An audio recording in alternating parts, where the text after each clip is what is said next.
दूसरे पार्ट की शुरुआत होती है और हमें पहले फिल्म के अंत का दृश्य दिखाया जाता है जब रॉकी और क्रीड की फाइट हो रही होती है और आखिरी राउंड में रॉकी ने क्रीड की हालत खराब कर दी होती है और अब वो उसे नॉकआउट करने ही वाला होता है। तभी इस बात की घोषणा की जाती है कि ये राउंड खत्म हो चुका है और क्रीड को इस मैच का विजेता घोषित कर दिया जाता है। लेकिन क्रीड को इस बात का एहसास हो चुका है कि वो इस मैच को जीता नहीं है और पूरी दुनिया वाले भी रॉकी की काबिलियत को जान चुके हैं कि रॉकी क्रीड से बेहतर फाइटर है और वो उसे हराने की कुव्वत रखता है। लेकिन इतनी देर तक मैच लड़ने के बाद ये दोनों खिलाड़ी बहुत ही ज्यादा जख्मी हो चुके हैं, इसीलिए अब यहाँ पे एम्बुलेंस बुलाया जाता है और इन दोनों को हॉस्पिटल लेकर के जाया जाता है। लेकिन यहाँ पे हर जगह मीडिया वाले भरे पड़े हैं और वो इनसे एक के बाद एक सवाल पूछते हैं और सब लोग रॉकी को बधाइयाँ दे रहे होते हैं और कहते हैं कि आपने पूरी दुनिया को दिखाया है कि क्रीड के सामने भी कोई खड़ा हो सकता है। और अभी मीडिया वाले रॉकी से बातें कर ही रहे होते हैं तभी यहाँ पर क्रीड आता है और अब क्रीड बहुत ही ज्यादा गुस्से में होता है और वो रॉकी को कहता है कि आज तुम्हारी किस्मत अच्छी थी इसलिए तुम मेरे सामने इतना लंबा टिक सके, लेकिन हर बार तुम्हारी किस्मत तुम्हारा साथ नहीं देगी, इसीलिए मैं तुमसे दोबारा लड़ना चाहता हूँ और इस बार मैं तुम्हें दूसरे या तीसरे राउंड में ही ढेर कर दूंगा। तभी यहाँ के कुछ लोग कहते हैं कि तुम इस मैच को हारने वाले थे और अगर तुमने साजिश नहीं की होती और मैच को बंद नहीं करवाया होता तब तुम नीचे पड़े होते और तुम इस मैच को हार चुके होते। तब क्रीड कहता है कि यही गलतफहमी मैं दुनिया की दूर करना चाहता हूँ, इसीलिए मैं रॉकी को चैलेंज करता हूँ एक और मैच के लिए और रॉकी जब चाहे जिस जगह पे चाहे हम लड़ सकते हैं। तब रॉकी कहता है कि मैं रिटायर हो चुका हूँ और अब मैं और ज्यादा नहीं लड़ना चाहता। तब क्रीड कहता है कि यही तुम्हारी असली सच्चाई है, तुम एक डरपोक हो और तुम मुझसे भाग रहे हो क्योंकि तुम नहीं चाहते कि तुम्हारा मेरा दोबारा सामना हो, क्योंकि इस बार मैं तुम्हें कच्चा चबा जाऊंगा। लेकिन अब इन सारी बातों को सुनने के बाद इन दोनों को दूर कर दिया जाता है और अब इनका चेकअप होने लगता है और रॉकी के सर पे पट्टी लगती है और डॉक्टर यहाँ पे बताता है कि रॉकी अपने दाएं आंख को खो भी सकता था और बहुत मुश्किल से इसकी आंखों को बचाया गया है, लेकिन एक बार और इसकी आंखों पे चोट लगी तभी अंधा भी हो सकता है। और एड्रियन इस बात को सुनने के बाद बहुत ज्यादा परेशान हो जाती है और वो रॉकी से वादा करने के लिए कहती है कि वो दोबारा फाइट नहीं करेगा और रॉकी भी यहाँ कह देता है। लेकिन रॉकी रात में पहुँचता है क्रीड के कमरे में और वो क्रीड से कहता है कि क्या तुम नींद में अपनी पूरी ताकत लगा रहे थे और क्या तुम इसी तरीके से लड़ते हो? और क्रीड कहता है कि हाँ, मैंने तुम्हें हराने की पूरी कोशिश की। और इस बात को सुनने के बाद रॉकी बहुत खुश होता है क्योंकि रॉकी जानता है कि क्रीड कितना बेहतरीन फाइटर है, इसीलिए रॉकी इस बात को लेकर के आश्वस्त होना चाहता था कि क्रीड ने पूरी ताकत से उसका मुकाबला किया। फिर भी रॉकी उसके सामने खड़ा रहा और ये शॉट रॉकी के लिए बहुत ही अनोखा है और अब ऐसे ही समय बीतने लगता है और थोड़े दिन के बाद रॉकी को यहाँ से डिस्चार्ज कर दिया जाता है। फिर जैसे ही रॉकी यहाँ से बाहर निकलता है एक एडवर्टाइजिंग कंपनी वाले उसके पास आते हैं और कहते हैं कि हम आपके लिए बहुत सारा काम लाएंगे और हम आपसे बहुत सारी एड फिल्में करवाना चाहते हैं, इसीलिए आप हमारी कंपनी से जुड़िए और हम साल में कम से कम आपके लिए $1 लाख का बिजनेस लेकर के आएंगे। लेकिन रॉकी उतनी ज्यादा रुचि नहीं दिखाता और कहता है कि मैं आप लोगों को कॉल करूंगा और इतना कहने के बाद वो चला जाता है और यहाँ से निकलते ही वो एड्रियन को लेकर के पहुँचता है चिड़ियाघर में और यहीं पे अब रॉकी एड्रियन को शादी के लिए पूछता है और एड्रियन भी हाँ कह देती है, इसीलिए अब रॉकी बिना वक्त गवाए एड्रियन से शादी कर लेता है और वो बहुत ही ज्यादा खुश होता है। इसीलिए वो अगले दिन अपने लिए एक शानदार गाड़ी खरीदता है, लेकिन एड्रियन ये सारी चीजें देख करके परेशान हो रही होती है और उसे लगता है कि रॉकी अपने सारे पैसे यूं ही खर्च कर लेगा। लेकिन रॉकी यहाँ पर भी नहीं रुकता और वो एड्रियन को तुरंत लेकर के जाता है ज्वेलरी शॉप में और वो यहाँ पे महंगी महंगी घड़ियां खरीदता है, एक एड्रियन के लिए, एक अपने लिए और एक पॉली के लिए। और उसके बाद वो अपने लिए एक शानदार घर खरीदता है और कहता है कि अब हम पुराने घर में नहीं रह सकते। और एड्रियन इन सारी चीजों को देख करके बहुत ही नर्वस हो रही होती है। तभी हम क्रीड को देखते हैं और क्रीड के पास एक से एक लोगों की चिट्ठियां आती हैं और सारे लोग क्रीड की बेइज्जती करते हैं और कहते हैं कि वो तुम्हें हराने वाला था, लेकिन तुमने अपने प्रमोटर को पैसे खिलाए और उन्हें कह के पहले मैच को बंद करवा दिया वरना रॉकी तुम्हें नॉकआउट कर देता। और इन सारी बातों से अब क्रीड को बहुत ही ज्यादा गुस्सा आता है कि उसने अपनी पूरी जिंदगी में जितनी भी इज्जत कमाई थी उसकी सारी इज्जत अब मिट्टी में मिलती जा रही है, इसीलिए रॉकी से लड़ने के लिए बेताब हो रहा होता है। और दूसरी तरफ रॉकी को एहसास होता है कि उसके पैसे खत्म हो रहे हैं, इसीलिए वो जाता है एड एजेंसी के पास और वो लोग उसके लिए एक शूट लेकर के आते हैं। लेकिन रॉकी जैसे ही शूटिंग पे जाता है वो एक भी डायलॉग नहीं बोल पाता है क्योंकि उसके सामने जो प्रॉम्प्टर होता है उस पर डायलॉग्स लिखे होते हैं और रॉकी को पढ़ना नहीं आता, इसीलिए यहाँ का डायरेक्टर बहुत ही ज्यादा गुस्सा हो जाता है और वो रॉकी की बेइज्जती करने लगता है और वो रॉकी को यहाँ से निकाल देता है और इस बात से रॉकी को भी बहुत गुस्सा आता है और वो भी यहाँ से चला जाता है। लेकिन अब रॉकी को पता है कि उसे पैसों की जरूरत है,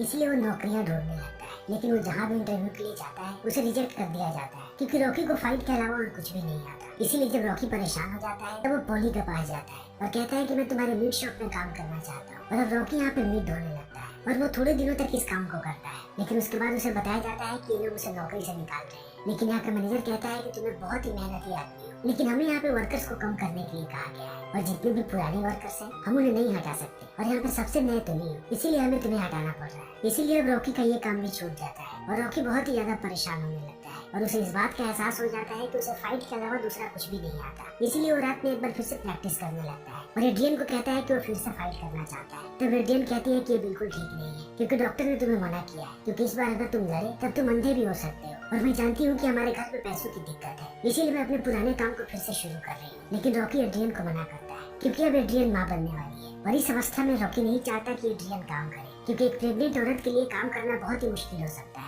इसीलिए अब रॉकी पहुंचता है मिकी के पास और उससे कहता है कि वो एक बार फिर से फाइट डालना चाहता है, लेकिन मिकी उसे मना करता है और कहता है कि मैंने तुम्हें रिंग में देखा था, तुम्हारी हालत बहुत ही ज्यादा खराब हो चुकी थी, इसलिए अब तुम्हें दोबारा फाइट नहीं करना चाहिए। तब रॉकी कहता है कि मुझे इसके अलावा दूसरा कुछ नहीं आता और अब मेरी जिंदगी के सारे रास्ते बंद हो चुके हैं और मुझे कैसे भी फाइट करना है। तब मिकी उसकी आंखों का टेस्ट करता है और वो रॉकी को एहसास दिला देता है कि उसके दाएं आंख से कम दिखने लगा है। तब रॉकी कहता है कि मैं बस रिंग में आना चाहता हूँ और मैं अकेडमी में आकर के वहाँ पे सफाई करूंगा। और इस बात को सुनकर के मिकी कहता है कि वहाँ पे जितने भी लड़के प्रैक्टिस करते हैं वो सब तुम्हें अपना आइडल मानते हैं और अगर तुम उनके सामने टॉयलेट साफ करोगे तब इस चीज को देख करके उनके आत्मसम्मान को बहुत ठेस पहुंचेगा। लेकिन रॉकी नहीं मानता और वो जिद करने लगता है और मिकी भी अंत में मान जाता है। तभी हम क्रीड को देखते हैं और यहाँ पे क्रीड का मैनेजर भी बैठा होता है और क्रीड अपने अगले मैच की तैयारी कर रहा होता है और ये लोग फिर बहुत सारे बेहतरीन फाइटर्स का नाम लेकर के आए होते हैं। लेकिन क्रीड कहता है कि उसे सिर्फ रॉकी से फाइट करनी है, क्योंकि पूरी दुनिया उस पर इल्जाम लगा रही है कि उसने फाइट को फिक्स किया था, इसीलिए रॉकी असली विजेता है इस मैच का। इसीलिए क्रीड अपने खोए हुए सम्मान को वापस पाना चाहता है। तब उसका मैनेजर कहता है कि तुम्हें रॉकी से दोबारा नहीं लड़ना चाहिए, क्योंकि वो एक बहुत ही जिद्दी फाइटर है। तब क्रीड कहता है कि मुझे ये कैसे भी करना है, क्योंकि अगर मेरी फाइट उससे नहीं हुई तब मैं किसी और से बिल्कुल भी नहीं लड़ पाऊंगा।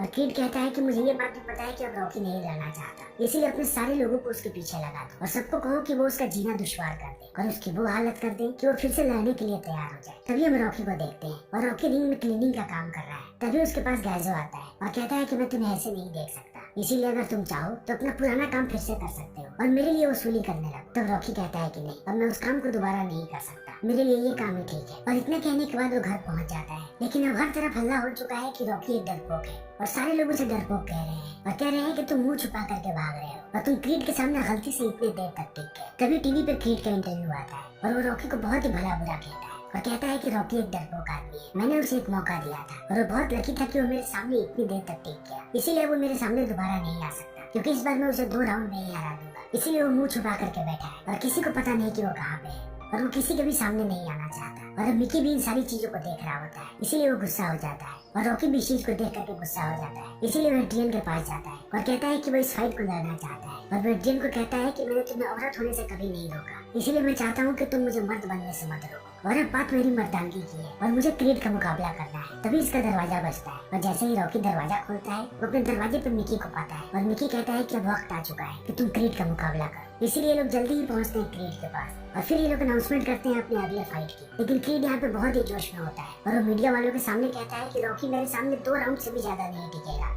और वो सिर्फ ऐसी ही भड़काऊ बातें कहता है। लेकिन जब मीडिया वाले रॉकी से बात करते हैं तब रॉकी कहता है कि मैं बहुत खुश हूँ क्योंकि ये फाइट फिलाडेल्फिया में ही होने वाला है और वो मेरे घर से सिर्फ 10 मिनट की दूरी पे है। फिर मीडिया वाले पूछते हैं कि आप इतने पैसों का क्या करेंगे, तब वो कहता है कि मैं अपने घर की EMI भरूंगा, बिजली का बिल भरूंगा और पानी का बिल भरूंगा। तब सारे लोग हंसते हैं क्योंकि रॉकी यहाँ पे क्रीड की तरह गुस्से में नहीं होता, बल्कि वो खुश और शांत होता है। इसीलिए मिकी और रॉकी पहुँचते हैं घर। तब मिकी रॉकी की फाइट की वीडियो दिखाता है और वो बताता है कि क्रीड कितना शातिर फाइटर है और इस बार वो बहुत ही ज्यादा तैयारी करके आएगा, क्योंकि वो जानता है कि तुम साउथ को हो, इसीलिए तुम्हें उसे सरप्राइज करना है और तुम शुरुआत में सिर्फ अपने दाहिने हाथ से लड़ोगे और मैं तुम्हें बताऊंगा कि तुम्हें अपने बाएं हाथ का कब इस्तेमाल करना है, तभी तुम कहीं क्रीड का मुकाबला कर पाओगे, क्योंकि इस बार तुम्हें बहुत ही ज्यादा मेहनत करनी है, क्योंकि क्रीड बहुत ही ज्यादा तैयारी के साथ आएगा। इसीलिए अगले दिन से रॉकी की प्रैक्टिस शुरू हो जाती है और माइक कहता है कि तुम बहुत ही ढीले हो चुके हो, इसीलिए वो उसके सामने एक मुर्गे को छोड़ता है और कहता है कि तुम्हें इसे पकड़ना है और रॉकी प्रैक्टिस करने लगता है। लेकिन रॉकी बहुत ही ढीला नजर आता है और इस चीज को देखने के बाद माइक टेंशन में आने लगता है। और दूसरी तरफ हम क्रीड को देखते हैं, क्रीड अपनी पूरी ताकत लगा रहा है और क्रीड बहुत ही बेहतरीन तरीके से प्रैक्टिस कर रहा है। लेकिन दूसरी तरफ रॉकी दिन प्रतिदिन और भी ढीला होते जा रहा है, इसीलिए मिकी उस पर हर वक्त चिल्लाते रहता है और कहता है कि तुम अंदर से खत्म होते जा रहे हो और इस तरीके से तुम क्रीड के सामने 1 राउंड भी नहीं टिक पाओगे। और जब पॉली रॉकी से मिलने आता है तब वो भी रॉकी के इस रवैये को देख लेता है, इसीलिए पॉली समझ जाता है कि ये सब कुछ एड्रियन की वजह से है, क्योंकि एड्रियन रॉकी को मना कर रही है फाइट करने से। इसीलिए वो एड्रियन के पास आता है और उस पर गुस्सा करने लगता है। तब एड्रियन कहती है कि मैं रॉकी से प्यार करती हूँ और मैं नहीं चाहती कि वो रिंग में जाए और अपनी आँख को खो दे। तब पॉली कहता है कि तुम उसे ऐसे भी चोट दे रही हो क्योंकि वो हर रोज वहाँ पे मर रहा है और तुम्हारी वजह से वो मर जाएगा, क्योंकि वो बिना प्रैक्टिस के रिंग में चला जाएगा। और अब इनकी बातें चली रही होती है तभी एड्रियन के पेट में दर्द होने लगता है और पॉली उसे लेकर के हॉस्पिटल जाता है। तभी हम रॉकी को देखते हैं और अब मिकी उस पर बहुत ही ज्यादा चिल्ला रहा होता है और कहता है कि तुम वो रॉकी नहीं हो जिसे मैं जानता था और तुम दिन प्रतिदिन बद से बदतर होते जा रहे हो और तुम्हारे में से वो बात ही खत्म हो गई है। और अभी इनकी बात चली रही होती है, तभी एक आदमी यहाँ पे आकर के रॉकी को बताता है कि एड्रियन हॉस्पिटलाइज हो चुकी है। इसीलिए अब रॉकी भागता हुआ पहुँचता है हॉस्पिटल में और डॉक्टर उससे बताता है कि एड्रियन ने एक बेटे को जन्म दिया है, लेकिन इस लड़के की पैदाइश वक्त से पहले हो गई है और ये इसलिए हुआ है क्योंकि एड्रियन प्रेग्नेंट होने के बाद भी काम कर रही थी, इसीलिए प्री मेच्योर डिलीवरी हो गई है और इस डिलीवरी में एड्रियन का जरूरत से ज्यादा खून बह गया है, इसीलिए वो कोमा में जा चुकी है और वो कब होश में आएगी किसी को नहीं पता। और इस बात को सुनने के बाद अब रॉकी बहुत ही ज्यादा दुखी हो जाता है और वो एड्रियन के पास जाता है और फुट फुट के रोने लगता है और वो चर्च में पहुंच जाता है और जाकर के ईश्वर से दुआ कर रहा होता है। तभी यहाँ पे मिकी आता है और कहता है कि यह वक्त रोने का नहीं है, तुम्हें फिर से अपनी प्रैक्टिस को शुरू करना चाहिए और यही वक्त है दुनिया को दिखाने का कि तुम क्या चीज हो और दुनिया में सिर्फ तुम इकलौते फाइटर हो जो क्रीड को हरा सकती हो। लेकिन अब रॉकी को इन बातों से कोई मतलब नहीं है क्योंकि वो एड्रियन के लिए बहुत दुखी है और वो तब तक प्रैक्टिस पे नहीं जाना चाहता जब तक एड्रियन ठीक ना हो जाए। और मिकी भी इस चीज को समझ जाता है, इसीलिए वो रॉकी से कहता है कि जब तक तुम हॉस्पिटल से प्रैक्टिस पे नहीं चलोगे तब तक मैं भी यहीं पे रहूंगा। और अब मिकी भी यहाँ पे रहने लगता है और समय ऐसे ही बीतने लगता है और रॉकी दिन भर एड्रियन के पास होता है और वो उसे किताबें पढ़ पढ़ के नई नई कहानियां सुनाता है और थोड़े समय के बाद एड्रियन को होश आ जाता है। लेकिन एड्रियन को ये सारी बातें पता है कि रॉकी यहाँ पे कब से है। तभी यहाँ पे रॉकी का बेटा आता है और एड्रियन पूछती है कि क्या तुमने अब तक इसकी शक्ल नहीं देखी थी और रॉकी कहता है कि नहीं, मैं चाहता था कि मैं तुम्हारे साथ अपने बच्चे की शक्ल देखूं। और इस चीज को देखने के बाद एड्रियन रॉकी को कहती है कि जाओ और जाकर के तैयारी करो और क्रीड को बहुत ही बुरी तरीके से हराना। और इस बात को सुनने के बाद रॉकी खुश हो जाता है और उसके शरीर में अब एक नई ऊर्जा का संचार होता है और रॉकी और मिकी प्रैक्टिस करना शुरू कर देते हैं। और अब रॉकी बहुत ही कड़े तरीके से एक्सरसाइज करता है और अपने शरीर के हर एक अंग को तंदुरुस्त बनाता है और वो अपने आप को पहले से बहुत ही ज्यादा फुर्तीला बनाने की कोशिश करता है। और मिकी उसे नए दाव पेच भी सिखाता है ताकि रॉकी एक बार फिर से क्रीड को सरप्राइज कर सके और इसकी प्रैक्टिस ऐसे ही चलती जाती है। और फिर से रॉकी एक बार फिलाडेल्फिया के सड़कों पे दौड़ने लगता है और उसे देख करके सारे लोग बहुत ही ज्यादा प्रभावित होते हैं, इसीलिए वो भी उसके पीछे दौड़ते हैं और ये सिलसिला ऐसे ही चलते जाता है। हमेशा रॉकी आगे दौड़ता है और हजारों लोग उसके पीछे दौड़ते हैं और जल्दी ही रॉकी अपनी पूरी की पूरी प्रैक्टिस पूरी कर लेता है और अब फाइट सिर्फ एक दिन की दूरी पर होता है। और दूसरी तरफ क्रीड भी पूरे तरीके से तैयार है और क्रीड अपने खोए हुए सम्मान को वापस पाना चाहता है, इसीलिए वो कैसे भी इस फाइट को जीतना चाहता है। और फाइट का दिन जल्दी ही नजदीक आ जाता है। तभी हम रॉकी को देखते हैं और रॉकी फाइट पे जाने से पहले एड्रियन और अपने बच्चे से मिलता है और एड्रियन कहती है कि इस बार वो फाइट देखने नहीं आ पाएगी क्योंकि वो रॉकी को उस हालत में नहीं देख पाती, इसीलिए वो घर से ही मैच को देखेगी। फिर रॉकी जैसे ही अपने घर से बाहर निकलता है वो अपने घर के सामने बहुत बड़ा भीड़ देखता है और ये सारे लोग उसे चीयर अप करने के लिए आए हुए होते हैं क्योंकि वो चाहते हैं कि रॉकी इस मैच को कैसे भी जीते। लेकिन यहाँ से निकलने के बाद रॉकी पहुँचता है फादर के पास और वो उन्हें कहता है कि मुझे ईश्वर पर विश्वास है, इसीलिए मैं चाहता हूँ कि आप मेरे लिए प्रार्थना करें। और फादर भी यहाँ पे रॉकी के लिए प्रार्थना करते हैं और कहते हैं कि तुम जरूर जीतोगे। और अब रॉकी लेट पहुँचता है रिंग में तब मिकी उस पर चिल्लाने लगता है और कहता है कि तुम भूल चुके हो क्या क्या तुम्हारी फाइट है। और इतना कहने के बाद वो रॉकी को तैयार करता है और रॉकी जैसे ही तैयार होकर के स्टेडियम में घुसता है सारे लोग रॉकी रॉकी के नारे लगा रहे होते हैं और रॉकी इस चीज को देख करके मिकी को कहता है कि आज मैं अपनी पूरी जान लगा दूंगा और ये फाइट मैं आपके लिए लड़ रहा हूँ। और इस बात को सुनने के बाद मिकी भी खुश होता है और अब रॉकी पहुंच जाता है रिंग में। तभी यहाँ पे क्रीड आता है और क्रीड को भी रॉकी रॉकी की आवाजें सुनाई पड़ती है और क्रीड का मैनेजर कहता है कि इन आवाजों को सुन रहे हो, तुम्हें इन आवाजों को बंद करना है, इसीलिए कैसे भी तुम रॉकी को हरा, वो भी जितनी जल्दी हो सके उतनी जल्दी। और अब क्रीड भी आ जाता है रिंग में और ये फाइट शुरू होने ही वाली होती है। तभी मिकी रॉकी से कहता है कि उससे जितना हो सके दूर रहना क्योंकि वो तुम्हें 1 से 2 राउंड में हराने की कोशिश करेगा और वो कहीं तुम्हारी आंखों पर भी वार करे, इसीलिए अपनी आंखों को बचाना और जब तक मैं ना कहूँ तब तक अपने बाएं हाथ का इस्तेमाल मत करना। और अब देखते ही देखते इस फाइट की शुरुआत हो जाती है। लेकिन जैसे ही फाइट शुरू होती है क्रीड टूट पड़ता है रॉकी पे और वो उस पर मुक्कों की बारिश करने लगता है। जब तक रॉकी संभलता तब तक वो उसे 20-30 मुक्के मार देता है और रॉकी की हालत खराब होने लगती है। रॉकी बार बार अपने आप को बचाने की कोशिश करता है लेकिन क्रीड उसे बार बार पीटते रहता है और रॉकी यहाँ पे दाएं हाथ से लड़ रहा होता है, इसीलिए ये बात लोगों को समझ में नहीं आती और खास करके क्रीड को, क्योंकि क्रीड अभी जीत रहा होता है इसीलिए वो इस चीज पे ध्यान नहीं देता और वो रॉकी को ऐसे ही पीटते रहता है और जल्दी ही वो उसे नीचे गिरा देता है। तब क्रीड का कोच आता है उसके पास और कहता है कि तुम्हें संभल करके रहना चाहिए क्योंकि रॉकी जरूर कुछ सोच रहा है और वो अपने दाएं हाथ से लड़ रहा है और वो बहुत ही खतरनाक साबित हो सकता है। तब क्रीड कहता है कि मैं जल्दी उसे धूल चटाने वाला हूँ। तभी हम मिकी को देखते हैं जो रॉकी के पास जाता है। तब रॉकी उससे कहता है कि क्रीड बहुत ही ज्यादा जोश में है और वो एक बहुत ही बेहतरीन फाइटर है। तब मिकी कहता है कि वो तुम्हारे सामने कुछ भी नहीं है, तुम बस अपने आँख को बचा करके रखो। और एक बार फिर से ये लड़ाई शुरू हो जाती है और क्रीड एक बार फिर से टूट पड़ता है रॉकी पे और वो फिर उस पर मुक्कों की बारिश करने लगता है और वो उसे मारता मारता फिर से एक बार नीचे गिरा देता है। लेकिन थोड़ी देर के बाद रॉकी उठ खड़ा होता है लेकिन अपोलो उसे फिर से मारता है और जब रॉकी लड़खड़ाने लगता है तो वो चिल्ला चिल्ला करके कहने लगता है कि देखो ये रॉकी की सच्चाई और ये मेरे सामने कुछ भी नहीं है, ये बस एक सड़क छाप खिलाड़ी है। और इतना कहने के बाद वो रॉकी के साथ मजाक करने लगता है और इस चीज को देखने के बाद रॉकी को भी गुस्सा आ जाता है, इसीलिए रॉकी भी टूट पड़ता है क्रीड पे और इनके बीच अब घमासान लड़ाई होने लगती है। और एक के बाद एक राउंड ऐसे ही निकलते जाता है।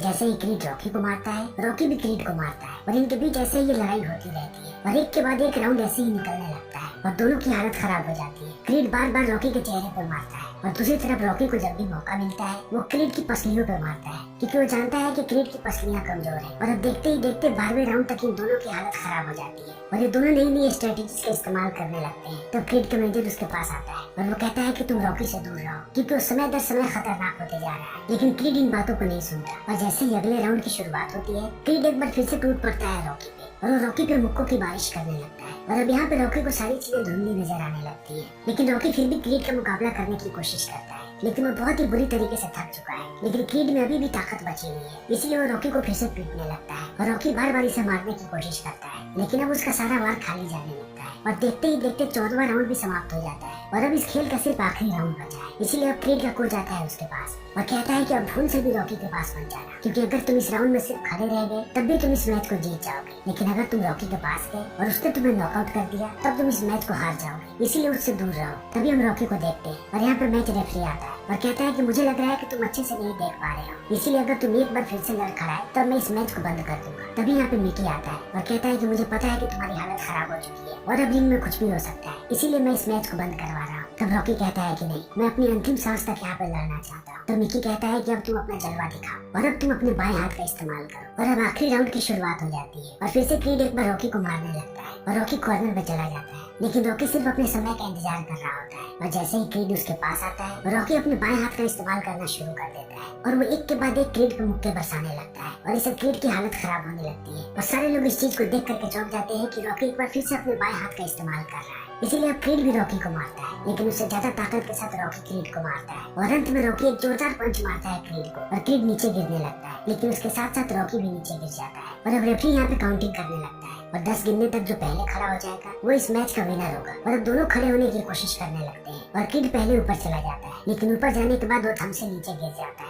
और रॉकी अभी भी ऊपर होता है, इसीलिए रॉकी को इस मैच का विजेता घोषित कर दिया जाता है। और अब रॉकी नया हैवीवेट चैंपियन है, लेकिन रॉकी जाता है अब क्रीड के पास और उसका शुक्रिया अदा करता है और कहता है कि तुम एक बहुत ही बेहतरीन फाइटर हो। फिर रॉकी सबका शुक्रिया अदा करने लगता है, वो अपनी पत्नी का शुक्रिया अदा करता है, वो मिकी का शुक्रिया अदा करता है और वो फिर से अपोलो का शुक्रिया अदा करता है कि उसने उसे ये मौका दिया, वरना वो आज यहाँ पे नहीं होता। और इसी के साथ फिल्म यहीं पे खत्म हो जाती है। तो दोस्तों, हमारी आज की ये वीडियो यहीं पे खत्म होती है। अगर आपको हमारी ये वीडियो पसंद आई हो तो इसे लाइक करें, शेयर करें और चैनल को सब्सक्राइब करें। Thank you.